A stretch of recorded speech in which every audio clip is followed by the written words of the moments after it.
ஐயா அங்க வாங்க. உங்களுக்கு இந்த மைண்ட் வந்து கல்யாணம் முடிச்சா தூக்கி கேஸ் போடு அப்படின்னு சொல்றீங்க. வாஸ்தவம் ஒத்துக்கிறோம். அதே மாதிரி லவ் பண்ணி வேற ஒருத்திய கல்யாணம் பண்ணாலும் நீங்க கேஸ் போடுன்னு சொல்றீங்க. ஒத்துக்கிறோம். அதே மாதிரி 5 வருஷம் 10 வருஷம் லவ் பண்ணிட்டு சடனா வேற ஒருத்தனை சடனா ஒண்ணு பாதி சீரழியான் பாதி பேரு தலையில போனா ஒரு போதை பொருளை போய் அடி விட்டு செத்து போயிடுறான். நைட்டு 11 மணிக்குள்ள எதுக்கு போற? அப்ப போனா பாதுகாப்பு எப்படி கிடைக்கும் உனக்கு?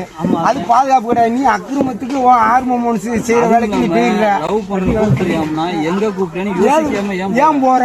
காட்டுக்குள்ள போறேன் ஏன் அதுதான் உண்மையா? அதுதான் உண்மையான லவ்வா? எதுக்கு போற? அது கூப்பிடுறது இதுக்குதான் கூப்பிடுறான்னு தெரியுது.